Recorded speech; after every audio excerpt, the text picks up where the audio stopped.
Well, it's the only student-run conference on campus, and so I wanted to be part of something so prestigious, and I know how much conferencing has added to my intellectual life and development, and I think it's important for students to get started doing this early if they're thinking about going to any kind of speaking profession like law school or grad school or teaching, or if they're wanting to pursue academia. It's important to get into the practice of speaking in front of people and presenting your research. Okay. Do you know how this conference was started? I don't know how it was started, and you might ask Dr. Cruz because she's the director, so I don't know, and I wasn't here when it started, so it's something like the 10th year now, so I'm not good with numbers. I'm an English person, so I don't know how many years it's been. Okay. I think you're right, it is the 10th year. Okay.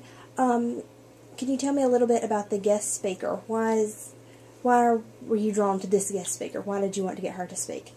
Well, she was really Mary's choice, so you might want to ask her more about her. But I picked the speaker last year, Kate Bornstein, because I had taught her book before, and so and I knew Kate would be great with students because she's into acting and performing, and she ran a seminar just for actors when she was with us, and so Mary wanted to bring.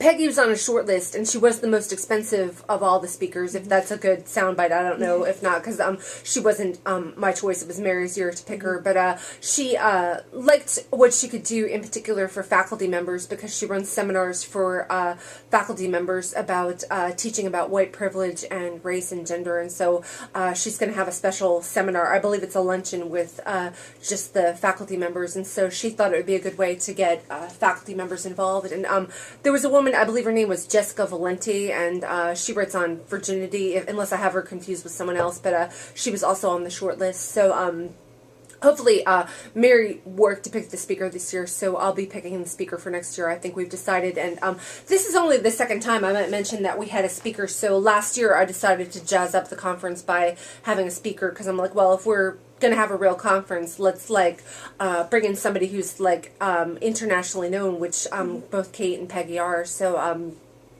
wanted to just make it a more high profile conference. Okay. Can you give me just a basic brief explanation of what the conference is? If someone had no idea what it was, how would you explain it to them? Well, it's going to be a mixture of two things. It's going to be Peggy running a keynote speech, a luncheon for faculty members, and then a smaller seminar for students to kind of have greater contact with her about her work. So it's kind of like there's that high-profile speaker component, and then there's just the students presenting their research.